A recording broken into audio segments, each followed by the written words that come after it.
Good morning to all of you and welcome to your channel GK face current में। Guys आज date है 5 नवंबर और जानेंगे आज 5 नवंबर से डेली मॉर्निंग में 8 o'clock वाली वोकेब, जिसको हम जो है डेली ही डिस्कस करते हैं। और ये जो वोकेब है आप सभी के एग्जाम पॉइंट ऑफ से वेरी इंपॉर्टेंट है, चाहे आप किसी भी एग्जाम की तैयारी कर रहे हो। साथ ही हाल ही में जो वैकेंसी आई है जीडी, उसके लिए भी इंपॉर्टेंट है, क्योंकि इंग्लिश जो है हर एग्जाम में पूछी जाती है, मोस्टली एग्जाम में कह सकते हैं। इसका जो पीडीएफ का लिंक है वो आपको डिस्क्रिप्शन बॉक्स में मिल जाएगा, वहाँ से आप लोग डाउनलोड कर सकते हैं। और जो न्यू स्टूडेंट्स हैं वो चैनल को सब्सक्राइब एंड शेयर करना ना भूलें।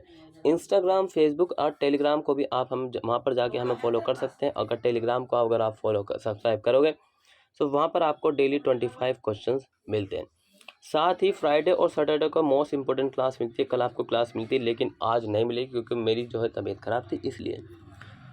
सो चलिए अब स्टार्ट कर लेते हैं। सबसे पहले आज की हमारी फर्स्ट वोकैब से जानते हैं आज की फर्स्ट वोकैब और ट्राई करेंगे बिल्कुल सही प्रोनाउंसिएशंस करने की। रेकनसाइलर क्या है? रेकनसाइलर पार्ट्स ऑफ स्पीच जिसका नाउन है और इसका जो हिंदी मीनिंग आएगा वो क्या आएगा? सुलेहकर्ता कह सकते हैं या फिर कह सकते हैं जो शांति स्थापित करता हो। ठीक है बच्चों, जो शांति स्थापित करता हो। मीनिंग, अब रेकनसाइलर का प्रॉपर मीनिंग जो इंग्लिश का है वो क्या है? आखिर ये क्या कहते हैं? अ पर्सन वो brings about peace specially by reconciling adversaries, एक व्यक्ति जो शांति लाता है विशेष रूप से जो मतलब विरोधियों से बातचीत करके, विरोधियों से सुलह मतलब कि क्या करके, सुलह करके। ठीक है, एग्जाम्पल की बात करें कि रेकनसाइलर को कैसे यूज़ किया गया है, so he is the great reconciler and harmoniser. वे एक महान सुलह करता या फिर मिलाप करता और सामंजस्य स्थापित करने वाला है। He is the great reconciler and harmoniser. वो एक महान मिलाप करता और सामंजस्य स्थापित करने वाला है। ट्राई करें इसी को सेम इसी तरीके से रिपीट करने की। नेक्स्ट हमारा आज का जो डे है वो है एंटोनिम्स का, और कल हमारा होगा दोनों का, एंटोनिम्स और सिनोनिम्स कल हम डिस्कस करेंगे। सो यहाँ पर जो फर्स्ट वन आता है इसका एंटोनिम्स आता प्रोटेस्टर, एक जगह शांति बनाना और दूसरी जगह शांति भंग करना, जो है दो ही जगह होता है, एक प्रोटेस्टर्स और एक जो है आंदोलनकारी। सो प्रोटेस्टर्स एंड एजिटेटर्स, एजिटेटर्स का मतलब होता है आंदोलनकारी एंड प्रोटेस्टर्स का मतलब होता है, क्या मतलब होता है इसका? मतलब होता है प्रदर्शनकारी। ठीक है, क्लियर हुआ? सो ये आपने ध्यान रखना और इसको चैनल को शेयर करते हुए जरूर चलना ताकि और स्टूडेंट्स भी इसको देख सकें। नेक्स्ट है हमारा वेमूज। सेकंड नंबर का आज क्या है? वेमूज, जिसका पार्ट्स ऑफ स्पीच वर्ब की फॉर्म में यूज़ किया जाता है। देखिए, ठीक है, और इसका जो मीनिंग है वो है 9 2 11 हो जाना। वैसे इसका एक अलग ही इडियम्स भी बनता है, फ्रेज भी बनता है, लेकिन यहाँ पे वेमूज का जो मीनिंग आया है वो आप सर्च करके चेक कर सकते हैं। जहाँ पर अगर आपको लगे कि हाँ यहाँ पर मुझे कन्फ्यूजिंग है इस वर्ड में, तो सर्च कीजिए 9 2 11 हो जाना। और इसका जो मीनिंग है वो है डिपार्ट ह्यूरिडली, डिपार्ट ह्यूरिडली, तुरंत प्रस्थान करना, तुरंत प्रस्थान कर जाना। We had better vamoose before we are caught, we had better vamoose before we are caught. ठीक है, सो ये आपका क्लियर हुआ, इसको आपने ध्यान रखना इसको। और याद रहे टेलीग्राम और जो कल की क्लास है उसको मैंने वहाँ पर टेलीग्राम पे डाल दिया है, उसको जिसने नहीं देखा है अभी तक उसको देख लें। पहला जो था उसका जो हमने अभी जो मीनिंग पढ़ा है, वेमूज 9 2 11 हो जाना। ठीक है, वहाँ से भाग जाना। यहाँ पर है अराइव, पहुँचना। अराइव का मतलब होता है पहुँचना एंड कम मतलब होता है आना। इसको नोट डाउन करते चलना जो आपको लगे कि हाँ जी ये डिफिकल्ट है। ठीक है, नेक्स्ट इज मल्टीफेरियस, बहुत ही ज़्यादा इम्पोर्टेंट है और जो है बहुत बढ़िया हमारा मतलब खासकर जो इंडिया को रिप्रेजेंटेटिव करता है ये वर्ड मल्टीफेरियस। पार्ट्स ऑफ जिसका एडजेक्टिव है और मीनिंग है इसका विविध या फिर डिफरेंस या फिर कह सकते हैं टाइप्स, कह सकते हैं वेरियस, कह सकते हैं many end of various types, बहुत और अलग अलग प्रकार के। सो एक एग्जाम्पल बिल्कुल बढ़िया देखें कि भारत में जो है मतलब बहुत ही बिल्कुल अलग अलग प्रकार की क्या डाइवर्सिटी है। यहाँ पे धर्म, जाति एवं लिंग के हिसाब से डिफरेंट टाइप्स लोग रहते हैं, भाषाएं अलग बोली जाती है, कल्चर सबका अलग है, खान पीन सबका अलग है, लेकिन उसके बाद भी यूनिटी है, उसके बाद भी यूनिटी है। डाइवर्सिटी इन यूनिटी, विविधता में एकता। सो एग्जाम्पल है, India is a composite of multifarious traditions and people.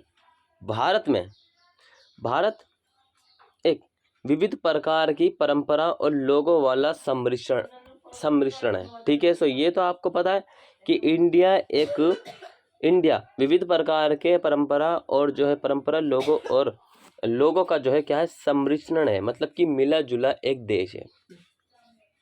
ठीक है, नेक्स्ट इज इसका एंट्रीम्स की बात करें, वहां पर एकता की बात हो रही थी, पीछे विविधता की बात हो रही थी, विविधता की। मोनोलिथिक, अखंड भारत, अलाइक, एक जैसे। ठीक है, आइडेंटिकल, सदृश्य। ठीक है, सॉरी। अब बात करते हैं इसका, नेक्स्ट है मैन्यूमेटेड, जिसका पार्ट्स ऑफ स्पीच वर्ब है और मीनिंग है इसका रिहा करना, रिलीज करना, किसी को बरी कर देना। Release from slavery, set free, her word का अपना मीनिंग होता है, कहाँ पर उसको यूज़ किया जाए। इसको जो है स्लेवरी मतलब कि दास या फिर गुलाम के लिए यूज़ किया जाता है मैन्यूमेटेड को। रिलीज फ्रॉम स्लेवरी मतलब कि दास से रिहा करना और आज़ाद करना। एग्जाम्पल मैन्यूमेटेड को किस तरीके से यूज़ किया गया है, और आपने भी ट्राई करने एटलीस्ट 5 एग्जाम्पल डेली बनाकर और उसको जो है क्या टेलीग्राम पर या फिर कमेंट सेशन में शेयर करने की। Old Angles had never manumitted a single slave, पुराने एंगल्स ने एक भी गुलाम को आज़ाद नहीं किया या फिर रिहा नहीं किया। बात है कि आज़ाद करो या फिर रिहा करो। ठीक है, क्लियर। नेक्स्ट इसका बात करते हैं एंटोनिम्स की। सो यहाँ पर जो एंटोनिम्स है, अनस्लेव, वहाँ पर रिहा करना, अनस्लेव मतलब गुलामी बनाना, फेडर्ड बंदी, अनफ्री मुक्त नहीं जिसको, ठीक है, इसको मुक्ति नहीं किया, फ्री ही नहीं किया। ठीक है, सो ये इसका आपने एंटोनिम्स को बहुत ही ज़्यादा ध्यान से करना है, और देखिए बहुत ही ज़्यादा इजी है, कोई डिफिकल्ट नहीं है। आपको एंटोनिम्स सिनोनिम्स एक दिन में मिल जाते हैं, ताकि एक ही दिन ना पढ़ने पर अलग अलग ध्यान हो। और बस 2-3 दिन के बाद से हम जो है एक सेंटेंस की क्लास भी स्टार्ट कर देंगे, जिसमें कि डेली सेंटेंस करेंगे एटलीस्ट 20 या फिर 25 सेंटेंस डेली, जो इंग्लिश में हमारे मतलब कि डेली हम यूज़ करते हैं। नेक्स्ट है सेल्टरी, पार्ट्स ऑफ स्पीच का एडजेक्टिव है और मीनिंग है उमसदार मतलब पकाऊ, बुरे से दिन। English meaning of the air और वेदर, हॉट एंड ह्यूमिड। देखिए वायु और मौसम का गर्म और आर्द्र होना, ये एक ज्योग्राफी से रिलेटेड है। ठीक है, यहाँ पर इस समय क्या होता है कि यहाँ पर एक तो चिड़चिड़ापन, पसीना नहीं सूखता, कपड़े नहीं सूखते, जिसमें कि बहुत ही ज़्यादा मतलब चिड़चिड़ा सा आता, पसीना अंदर से नहीं सूख पाता ऐसे मौसम में। सो ऐसे मौसम में ज़्यादातर सबको पता है कि ना पंखा काम करता ना कूलर, ओनली जो है वर्क करता है एसी। Example on really sultry days, हकीकत में वास्तव में जो है से जो उमसदार जो दिन है, उन दिनों में we go to the mall, हम मॉल जाते हैं, to hang out and cool off. ये हैंग आउट एक फ्रेज है एंड कूल ऑफ भी एक फ्रेज है। On really sultry days we go to the mall to hang out and cool off. उमसदार दिनों में हम मॉल जाते हैं, वो भी ठंडा होने के लिए। उम्मीद करता हूँ कि यहाँ पर आपको क्लास इन्फॉर्मेटिव लग रही होगी, क्योंकि सभी वर्ड बहुत ज़्यादा इंपॉर्टेंट आपके एग्जाम पॉइंट ऑफ व्यू से, और साथ ही नॉलेज के लिए जो इंग्लिश स्पीकिंग कर रहे हैं उनके लिए, क्योंकि वर्डों का पकड़ में बहुत ज़्यादा जरूरी, वर्ड पकड़ना। अल्जीर, हिमनत बिल्कुल ही ठंडे, आर्कटिक बिल्कुल ही मतलब कि जो हमारा क्या ग्लोब है, जिसको ग्लोब कहते हैं, ग्लोब का जो है सबसे ही नॉर्थ पोल, क्या ग्लोब का सबसे ही ज़्यादा नॉर्थ पोल एंड जो है साउथ पोल, ये एरिया आर्कटिक वाला होता है, बिल्कुल ही उत्तर ध्रुव, बहुत ज़्यादा ठंडा। ठीक है, बिल्कुल ही यहाँ पर मतलब कि सिर्फ और सिर्फ प्योरली बर्फ वाला, कूल ठंडा। ठीक है, सो ध्यान रखना जब ज्योग्राफी स्टार्ट करेंगे सो इन सब के बारे में भी बात करेंगे। ठीक है, सो भाई आज की जो हमारी वोकेब की क्लास थी वो यहीं तक थी। उम्मीद करता हूँ कि क्लास इन्फॉर्मेटिव लगी होगी, बहुत ही ज़्यादा इंपॉर्टेंट क्लास है, क्योंकि जो भी स्टूडेंट्स किसी भी एग्ज़ाम की तैयारी कर रहे हैं वह उसके लिए, क्योंकि वोकेब जो है आपके जो एग्ज़ाम में पूछी जाती है।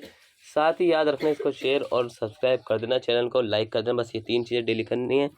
सो मिलेंगे नेक्स्ट क्लास में भाई, तब तक के लिए till then take care, all the best, have a nice day, thank you for watching this video all of you.